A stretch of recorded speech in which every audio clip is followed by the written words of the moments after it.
We must search for what is truth. You doubt me? Seek truth. What is truth? And what is God? The first duty is to the truth, whether it's scientific truth, or historical truth, or personal truth. Then here is the proof you seek. You don't really want an answer to that question.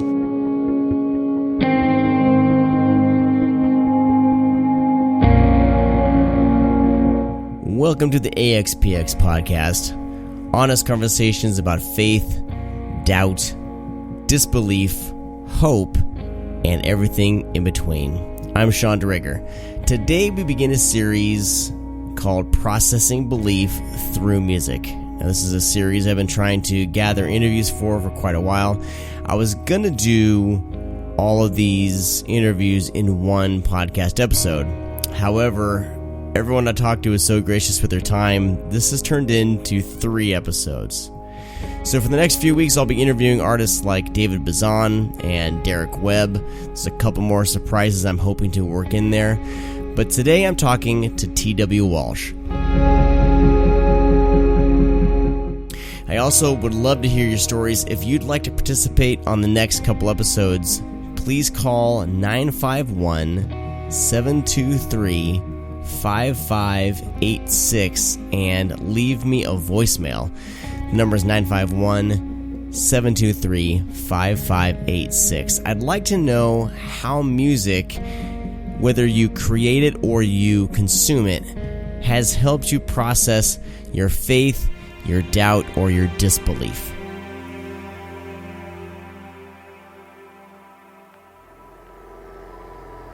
Sean, Josh here. You know, I think my relationship with music is really different, and I don't know if it's helped me as much as it really became a confusing thing. You know, a lot of the music that I listened to after having been in a band and, try to listen to Christian, quote unquote Christian music or whatever, I find myself after, sort of, as you say, deconstructing my faith, wanting to go back to the music that I've listened to for years and years that was, Christian in nature. Even some of the stuff that, leans more towards worship, because I found such a connection to that music. In a way, it kind of left me, I don't know if the best way to put it, but it left me sort of confused about what music I would listen to in general, because the music that I had a connection to and the music that I listened to for so long, now I felt like I was kind of singing and rehearsing lines that didn't really line up with the things that I thought and felt and believed. Though my faith has changed a great deal, I still find myself going back to every now and then, to worship music and really enjoying it and not really having a connection, the depth of connection that I have to it, but it's still moving me emotionally.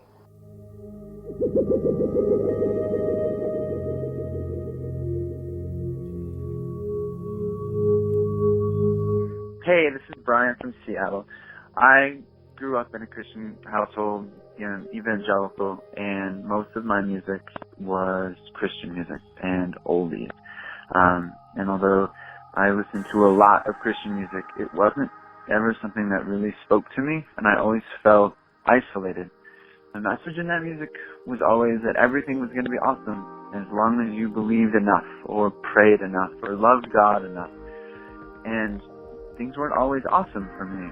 I struggled feeling isolated because of it, and it wasn't until I was in my late teens, just after high school, that my opportunities for exposure grew, and I started listening to music that not only was it Christian, but it also had a message where it was okay to be critical, it was okay to question, and one of those artists was Pedro The Lion. David Bazan really kind of changed things for me and made me feel like I wasn't alone in feeling those things, and I wasn't isolated, and that other people felt that way, and it was okay to express it.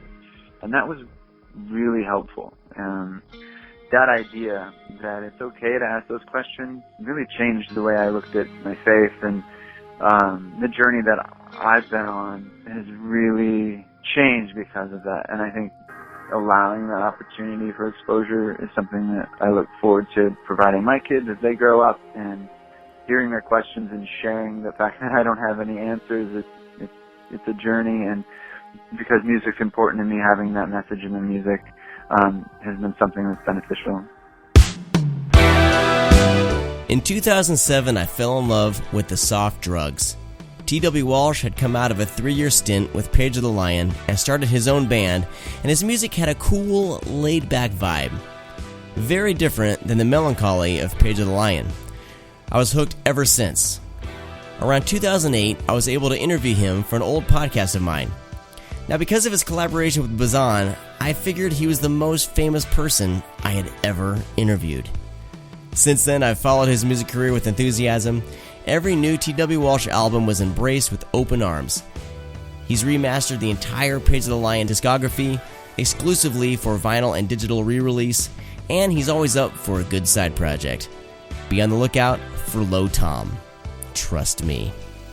So as we begin this series, Processing Belief Through Music, I'm very excited to have T.W. Walsh kick this off with me today. His album Terrible Freedom is out right now, so grab it. It's a damn good album. Your voice was soaked in desperation.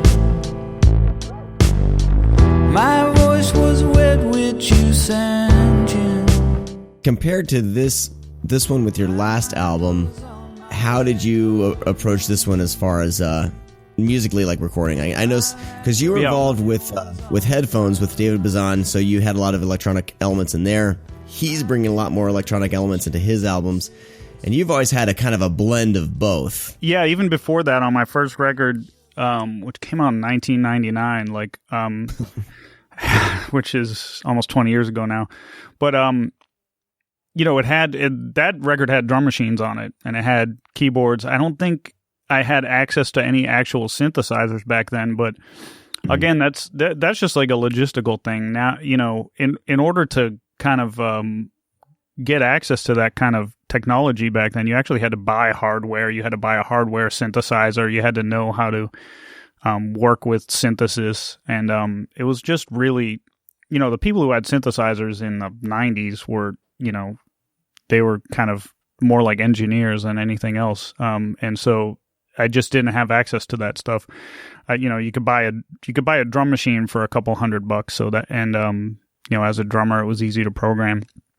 So over time, I've just used whatever was at my disposal to try to arrange songs, and over time, computers kind of took over the recording process, and then software synthesizers, and over time also, you just have more resources. I was able to buy different hardware and just experiment. So, ultimately what I'm doing is just trying to use whatever's available to make cool sounding records. Yeah, no, it was funny. I was actually thinking like Songs of Pain and Leisure is your last album, but then I completely forgot. I was like, last year you had an album, Fruitless Research. So 2 years in a row you're putting out records. Yeah, I mean, in the past, it took like at least 5 years or something to really do each of the last 2 records. Mm-hmm.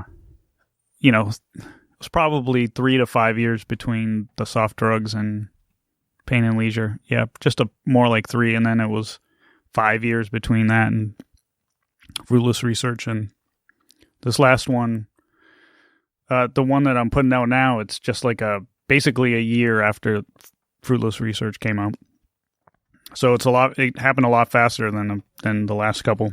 Yeah, and I know you've thrown it out there on social media that this album, Terrible Freedom, like you felt like you put more of yourself into the album. Yeah, I think I just removed more of the obstacles, or like more of the kind of conceptual framework of things. I mean, I've always worked in more of an instinctual kind of spontaneous way, but often it's fun to, or it's effective to kind of set up a system for yourself, or set up limitations or some kind of framework to work within. And so then you say, okay, on this record, I want to emphasize like real drums and like bass guitar, and then, electric guitar will just kind of sit on top and not be a main rhythmic element. And that's kind of what I did on Pain and Leisure. Was kind of more of a drum and bass record. It was like real drums and bass were the main instruments, and everything else was kind of bare and, kind of peppered on top. And then with Fruitless Research, the idea was that I would kind of make these demos and take the song as far as I could and then send it to Yuki, and he would kind of finish it. And that was kind of the framework. With this record, I just decided to kind of just make stuff and just do it when I had time and when I was inspired, and use the tools at my disposal. And I got really far with that. Ultimately, there were a couple songs. There were like 2 songs that had real drums on them, and had like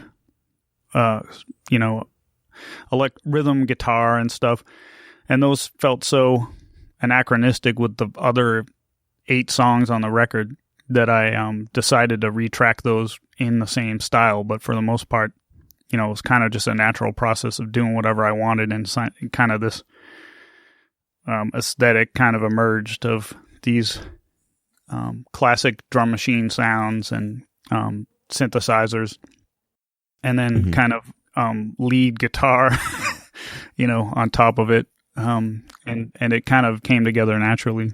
I mean, you've always been able to work a little bit at your own pace and really collect these songs, and you don't tour.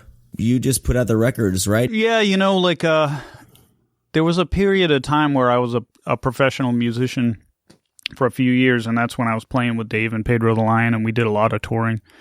And at that time, I didn't set aside my own songwriting, but I definitely, made a conscious decision to focus on, helping Dave realize his vision. And at the same time, that was also the way that I was making a living, so that made sense to focus on that. And we did a lot of touring during those days. On different tours, I played drums, bass, guitar, keyboards, percussion. And I wrote a little during that time, and some of the material was used for our projects. Ultimately, Dave's writing kind of slowed down a lot, and that's when I started doing more of the soft drug stuff when I was still living out in Washington. Mm-hmm. But during the Pedro the Lion days, it didn't make sense for us to tour. Like, Dave was pretty much involved in everything I was doing, when it wasn't Pedro the Lion, but it didn't really make sense for us to tour on my stuff because, it'd be kind of starting from scratch, like economically. With that, I had 2 kids at the time. Dave was fixing to start having kids. So, Dave's audience has always been way bigger than mine. And so at that time, it made sense to focus on that. When Pedro the Lion ended, I kind of didn't really have an infrastructure for, having a band, having my own musical career. Like I had, up before Pedro the Lion, like I hadn't had a lot of success with my solo stuff. After Pedro the Lion, I had a lot of personal responsibilities, financial responsibilities, and there was really no way that I could support a family on my songwriting. So, I went back to work full time, and so that's what kind of keeps me from touring. And then I don't play out locally that much because it takes a lot of time and resources to build up a band and rehearse a band and have everyone learn their arrangements, and then to play, once a month or once every couple months. There's a lot that goes into it, and I did that on and off over the last 10 years, but it actually takes a lot of energy and time away from writing and recording and arranging music, which is the real creative work. And that's, if I have to do one or the other, if I have to, play one show a month to 40 to 100 people or something, playing songs I've already written, or I can just make stuff up in my basement on the weekends when I want to. That's more compelling, and it kind of, scratches my creative itch more. I'd love to tour. I actually really do like touring. and traveling and, you know, playing music with my buddies. It's just, you know, the music industry, the indie music industry has never really given me the indicators that like it would kind of have a return on that investment, you know, that risk taking of like quitting my job or taking a 3-month leave of absence or something, and no opportunities to open for a, you know, a big touring act, like a major label act, or even, you know, whatever, a smaller band. That none of that has ever materialized either. So there's never been an opportunity for me to build an audience really in a live music format. Even though that would have been fun, because I loved touring when I was in Pedro the Lion, and I saw it as a you know,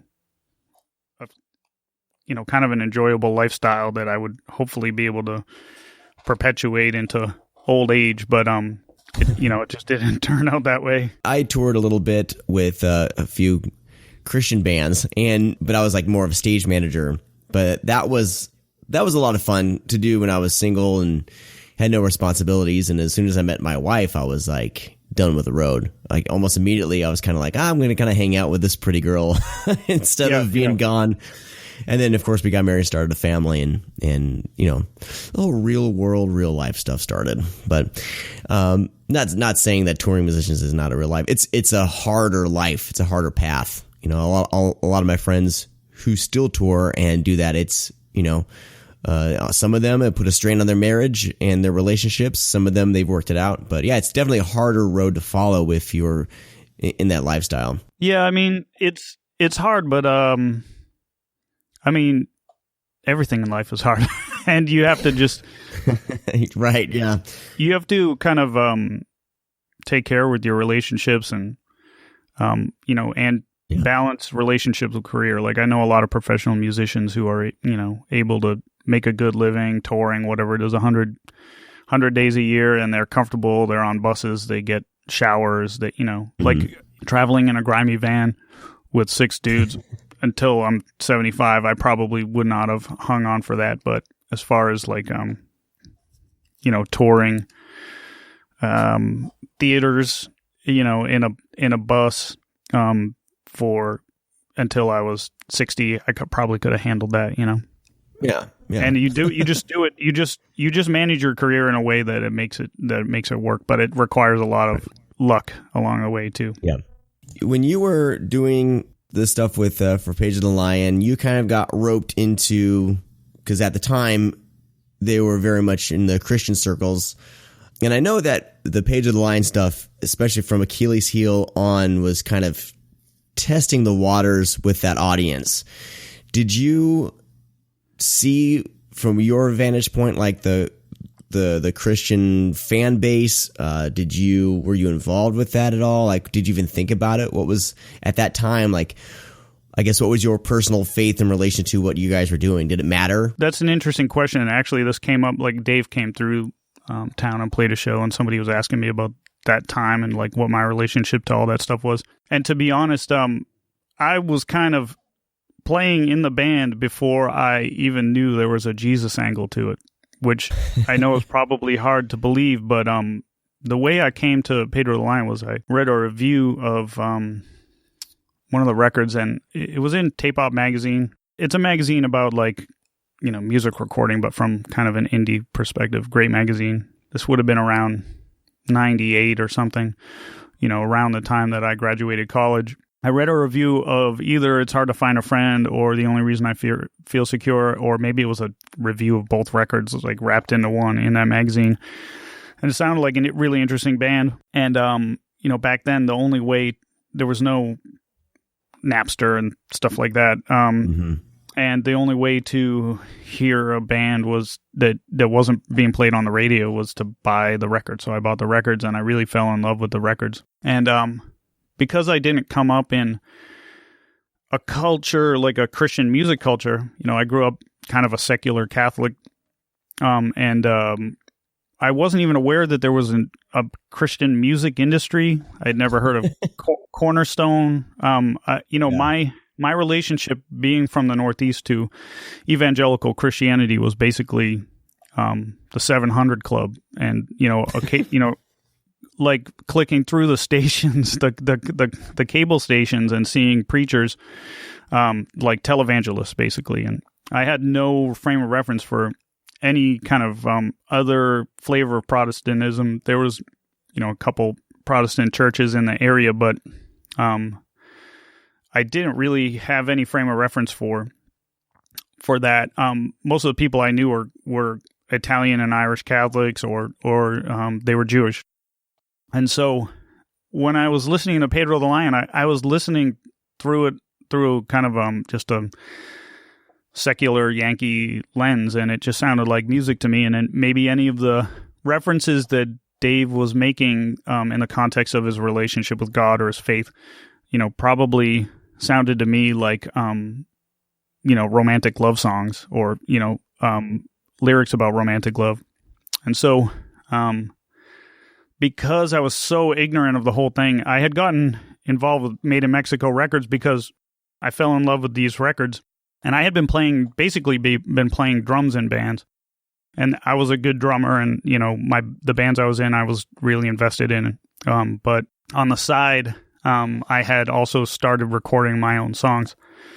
At some point, I had a bunch of friends who really loved the songs I was writing and weren't that into some of the bands I was in, and they encouraged me to like try to do something with the songs I had written. So I reached out to Made in Mexico Records because that was the label that Pedro the Lion was on, this band that I had like kind of fallen in love with. And they seemed like a really small label, and they had a contact email address on their website. And so I reached out to James at Made in Mexico Records, and we kind of like formed a friendship after I sent him a CDR of songs I had written. And over I don't know how long it was, but it was probably like 10 months or something. We kind of had this correspondence in email. And ultimately he was like, I want to put out your record. Let's do a record. And, I went out to Seattle with my wife, and we met James. And that's where I had met Dave before, because Pedro the Lion came through town in Boston, and James at Made in Mexico, kind of wanted Dave and Josh from the band, who actually had been at Northeastern University at the same time I had been, Josh Golden, who was playing bass in the band at the time, but we didn't know each other. James asked Dave and Josh to kind of check me out and make sure I wasn't a lunatic or whatever. And so that I met Dave and Josh, and, we got along. And then, they gave me the thumbs up, and I went out, met James, and then he ended up putting out my record. And then I was working as a software engineer at that time, and my record was going to come out. I was getting married right at that time. Dave asked if I wanted to go on tour with Pedro the Lion, be an opening act so I could promote my record, and then I could play bass in Pedro the Lion on the tour. I got permission from my job to leave for 6 weeks. They gave me the time off, and I went on the road with Pedro the Lion. And I got in the van, and by that time I had started to hear things or start to understand things about, like, James had come from a label he had told me called Tooth and Nail. Okay, right. And it just sounded like a heavy metal label or something. And so then I looked it up. I was like curious about it. And so I looked it up, and I was like, oh, there's like a Christian angle to this. Like, this is rock music and indie music that like is kind of religious. And then I started listening back to Dave's songs, and I was like, oh, wait a second. Like, maybe he's not singing to a girl in this song. And I started to kind of put it together, and I asked James about it, and I was like, is there a Jesus thing to this, all this stuff? And he's like, well, not with my label, but we all come from this kind of scene and this culture of Christian music. And he kind of explained it to me. It's wild, the whole Christian music industry. Yeah, like, I mean, just the description of it sounded funny to me, in that, like, there were these stores that only sold, like, Christian records and Christian books, and I had never seen, like, the closest thing I had seen was a Christian Science bookstore, which is kind of on a right. different plane. But so I started hearing all this stuff, and then I was like, I've met Dave, and we've hung out, and we've even played music together a little bit. We did when I was in Seattle, but like, I really don't know what I'm getting myself into. Like, I really don't know, like, everything I've seen of this culture, like on TV or whatever, like, kind of makes me uncomfortable. So we had been driving for maybe a day, and I didn't bring anything up. It was me and Dave and Trey Manning and Adam Voith. Trey and Adam both work as booking agents at Billions Corporation. We were getting lunch in an Arby's or something, and I remember sitting there at lunch and like just saying to them, you know, like, can we talk about something real quick? Because I knew that they were aware that I did not come from this culture, this background at all. We had never talked about it at all. Like, what is this all about? And maybe they had started having conversations about like bad Christian music that they used to like or whatever. So we just sat down and talked about it and said, like, I asked them, I said, you know, I don't come from this background and I don't know anything about it. So I just want to make sure that everything's cool. Like, you guys seem great to me. Like, I consider you my close friends already, but I just want to make sure that like everything's on the up and up, and you know, is this a cool situation for everybody? And everybody's like, yeah, man, everything's great. And don't worry about it. Like, you know, we have complicated relationships with all these different aspects of that industry that we came from and the background and the church. Like, we might have our own kind of ideas about where our faith is at right now, but we're all just dudes playing in a band and enjoying ourselves. And so from that point forward, like, I felt comfortable. And as time went on, you know, and I had never really been in the South, in the deep South or the Midwest or these places where there were kind of cultural things that were very different than what I grew up with in the Northeast. So over time, I got exposed to a lot of, you know, people who were upset with Dave for the way he spoke or, you know, some of the content of his songs. And to me, on one level, it seemed comical that somebody could have such a violent reaction to somebody saying the word fuck. But because I loved and respected the guys I was with, and I knew that they had an intimate relationship with this culture, and this was part of their identity, that I tried to keep an open mind and be respectful of them, you know, my buddies, and tried to kind of figure out a way to navigate through it. And so I saw a lot of weird stuff. Like, we played at Purple Door Festival one time, and our opening act was a guy talking about abortion for 30 minutes. You know, a lot of strange stuff happened. So you just kind of laid low with all that and didn't really get roped in specifically, which is good. You kind of just kind of went on the outskirts of all that. And did you explore any faith yourself, or were you just focused on the music and everything and kind of keeping that all to yourself? Well, like I said, I mean, I grew up Catholic, but it was kind of a really casual thing, or it was. Yeah. With Catholicism, there's an emphasis on ritual, and there are these sacraments that you progress through, and there is a religious education. It's like, you know, the equivalent of Sunday school. Mm-hmm. So I went through the motions with all that stuff, and when I was young, I did have an idea of God, and I identified with the, you know, the acceptance, the unconditional love, all the safety, all of that, the forgiveness. I identified with all of that, but I did not have kind of a spiritual upbringing. So we went through the motions with, you know, when I was young, my mom taking us to church. My dad had gone to Catholic school, and he didn't really like to talk about, you know, his faith or his lack of faith. It just was like a kind of it wasn't a topic of discussion with him, and he did not go to church. My mom brought us to church, and kind of ushered us through all of the sacraments, you know, as you go through, until you get confirmed when you're 16. You know, at a certain point, my mom just stopped taking us, and it was like up, you know, as I reached, adolescence or whatever, it was kind of up to me to figure it out. And when I went to get confirmed, I actually talked to my mom. I said, you know, like, I'm not really sure how I feel about all this stuff. And, you know, I've always been somebody who takes honesty really seriously, honesty with myself and with, you know, my family and others. So it didn't feel like the right thing to do for me to get confirmed. But, you know, my mom convinced me to go through with it because, you know, everyone around here is Catholic, and she knew that I would probably fall in love with a Catholic girl who wanted to get married in the church. And if you're not confirmed, you literally can't get married in a Catholic church. So I went ahead and did it. And so, but from there, I was interested in music and punk rock, and I had a lot of things going on, and it, because I hadn't, like, spirituality hadn't been really fostered in me in a meaningful way, it didn't really stick. When I met Dave and Trey and Adam, and like, they talked about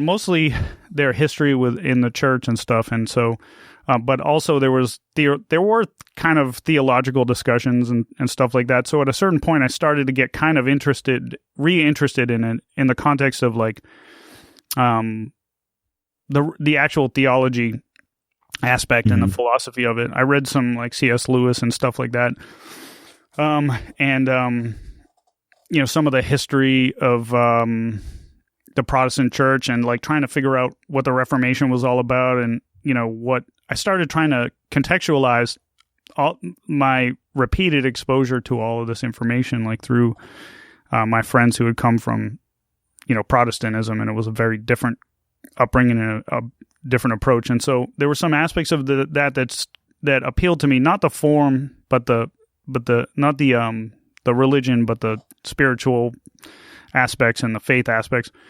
But it didn't really stick. And that was around the same time that Dave was kind of really struggling with falling out of his own faith, and so it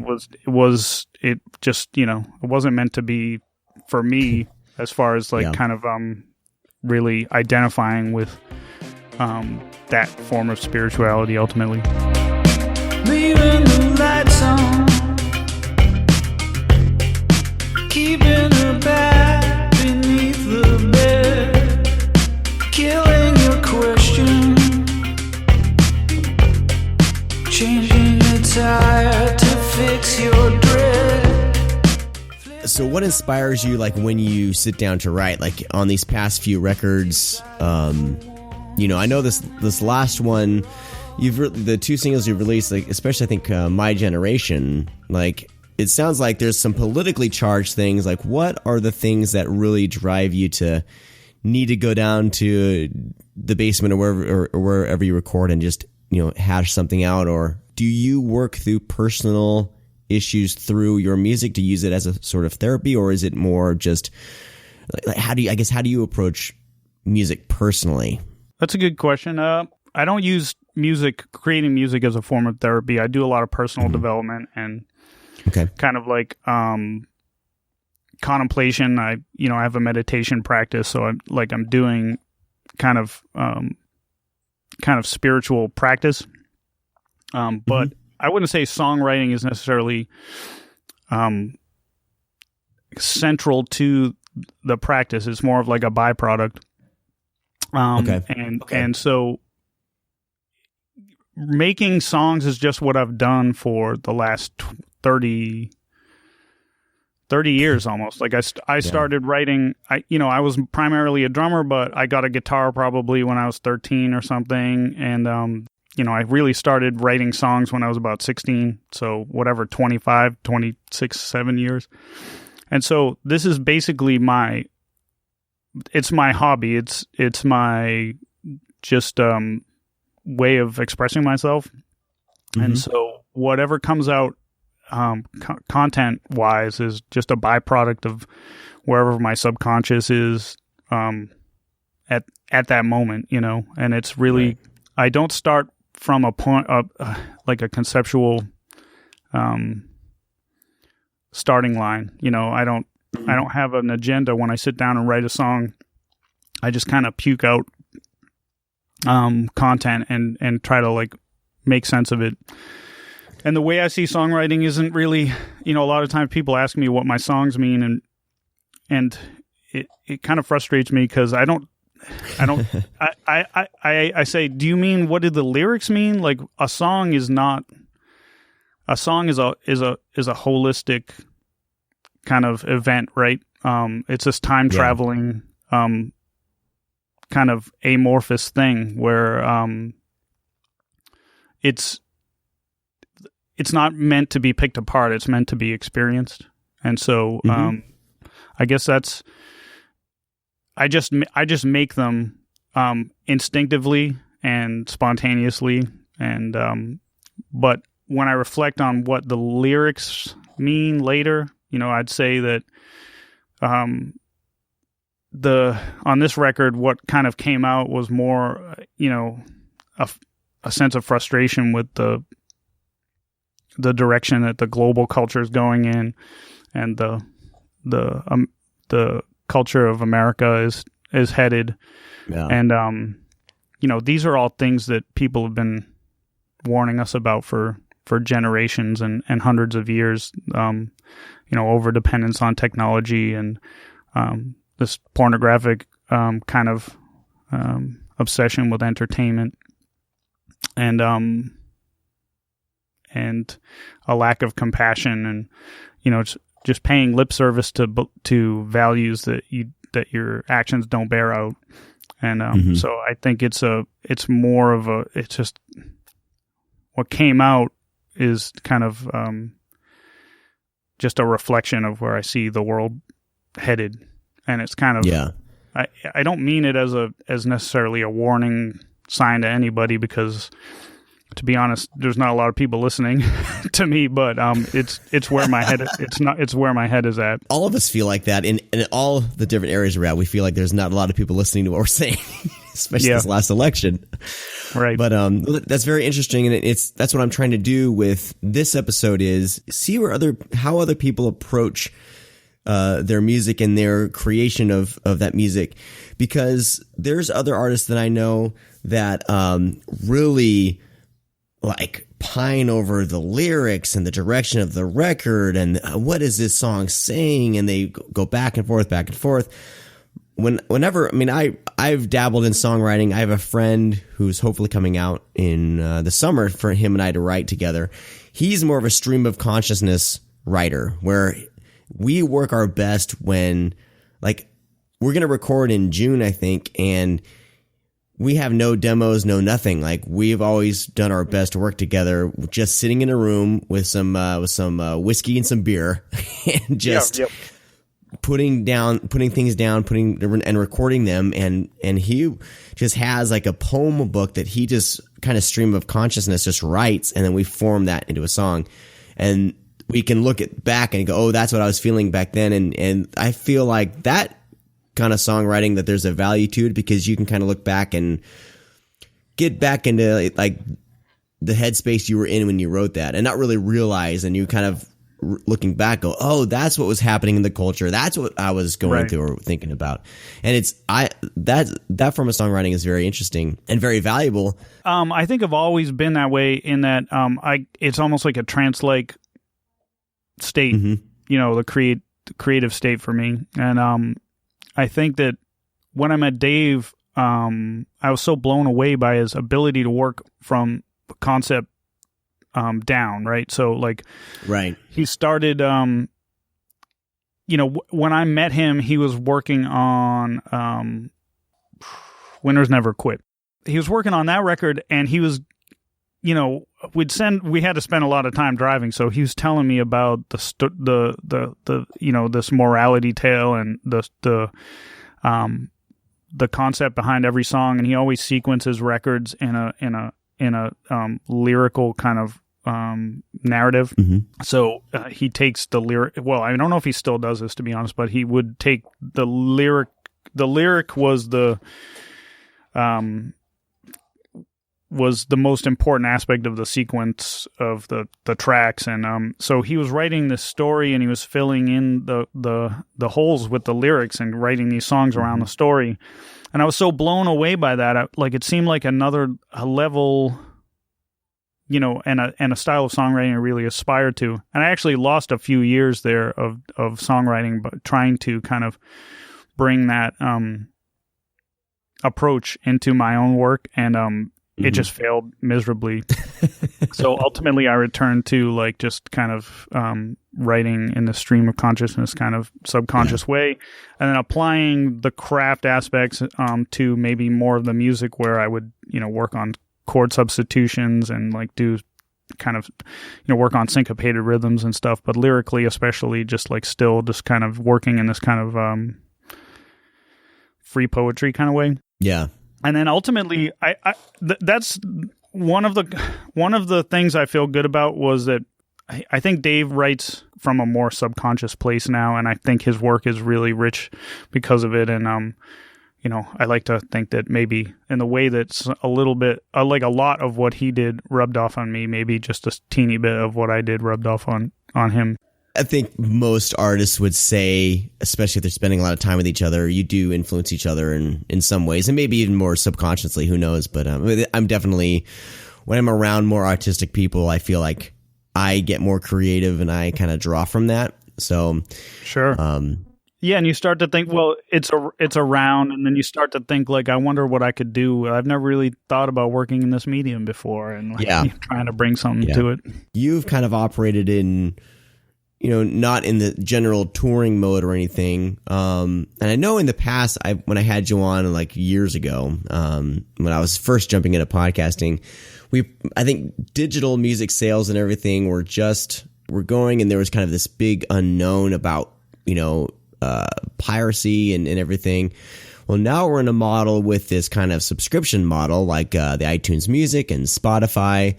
Then there's also, you know, digital album sales and now in vinyl sales. Like, is it becoming more sustainable, to your knowledge, to musicians, or is it still is this still the same struggle it's always been with trying to, you put all this blood and sweat, you know, into these albums. You're putting yourself all out there into this music, and then is there a return? You know, yep. Like, what would like a young musician, you know, if he wanted to pursue music, like, do you still see it sustainable? Well, there are a lot of people, like most of the people who kind of have a successful career now, I would say they're interested in music, but that's not central to what they do, right? I mean, a lot of people who make money on music, I don't know, they're doing like ukulele covers of pop songs on YouTube, or you know, like it's technically music, like technically speaking, but it's not what when I think of music, it's not the same thing. And so I think that there's a lot of potential for doing cool shit with what's going on in the world today. I love YouTube. I think it's an amazing kind of a platform for expression and for learning. I mean, like, YouTube is an incredible education tool, and I think that that's like you know, really amazing. I think that for young creative people, I think that the thing that video as a medium has going for it is that it engages your more senses, right? So you have to actually basically give a video or a film your full attention. You can't really do anything else while you're watching a video, right? So I think video is the most promising medium moving forward, where you're engaging all of the person's senses. You have their entire attention. As far as making money, that's how people make money: product placements, advertisements, and sponsorships in video. Yeah.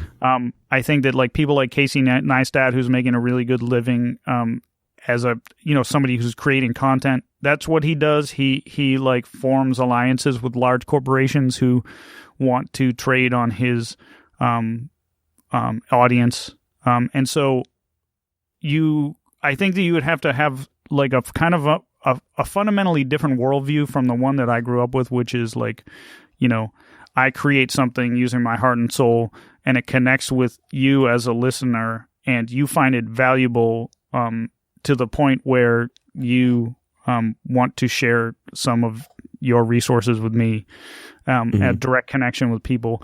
Those direct connections are still happening, but they're being like financially subsidized by large corporations who want to kind of exploit that relationship that you have with the audience. So I don't really know what advice I would give to someone who's young. I mean, I'd always say, like, if your heart's into it, just pursue the hell out of it. You know, whether or not it's going to make money, we can figure that out later. But I agree with you as far as like being an artist. for me, like what my life looks like is that, I leave for work at 7 a.m. and I get home at 6 p.m. I'm gone 11 hours. I have 3 children of my own. I have another child living with us as a foreign exchange student, my cousin, who's from Scandinavia. Oh, okay. And I have a mastering business on the side where I master 100 records a year, 100 projects a year.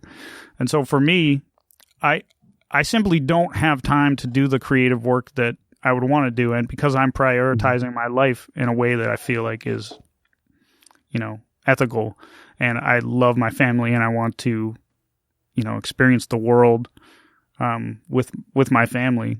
And so because of the economics of, but at the same time, I have an irrepressible compulsion to create music.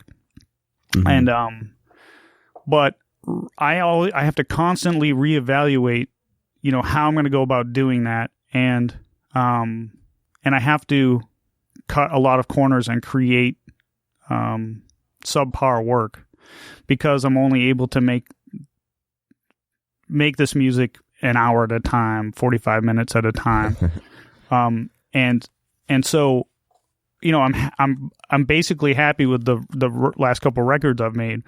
But if I had any resources and any time to make those records, they would be infinitely better. And so I'm doing compromised work because I don't have the time or the resources to do that. And that is a direct side effect of the way that the industry works.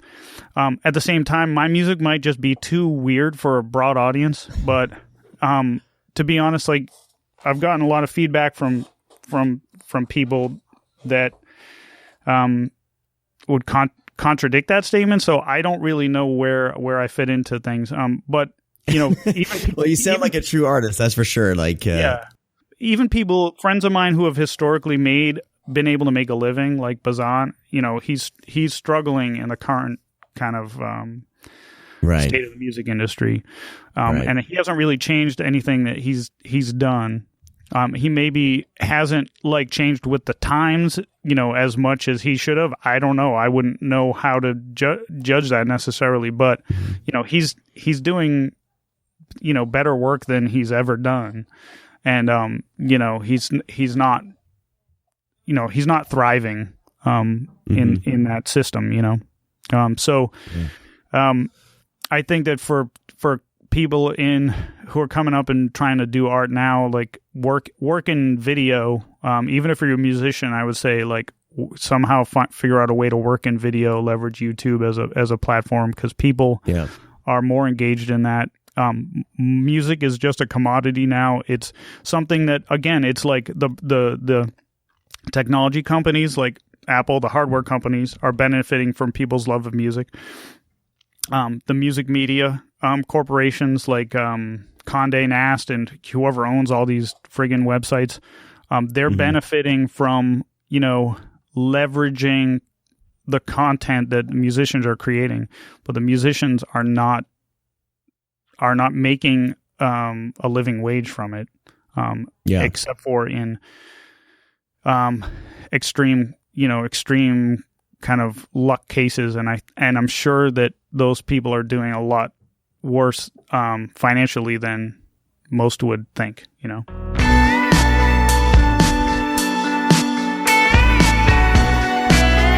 Terrible Freedom, it's a great album, man. I really love it. I've loved all of the albums you've released, and this is just another great album from T.W. Walsh. Cool. Thank you so much for chatting with me. This went longer than I anticipated, but I really appreciate you taking the time. Yeah, my pleasure. Well, until next time, sir. Okay, take it easy, man.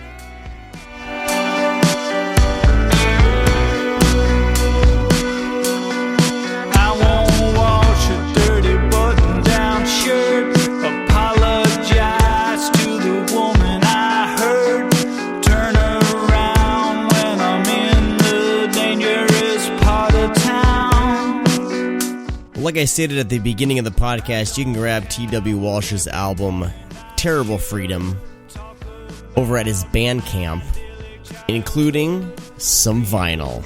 It is twwalsh.bandcamp.com, so check that out there. You can also grab all of his other albums. Find out more of what T.W. Walsh does over at his website, twwalsh.com. So the next couple of weeks, I'll have more interviews following this series, Processing Belief Through Music. Hope you guys dug this one. Some more great interviews coming up for you within the next few weeks. I'm also going to be starting a bonus podcast for all of you who've signed up with Patreon and become a patron saint.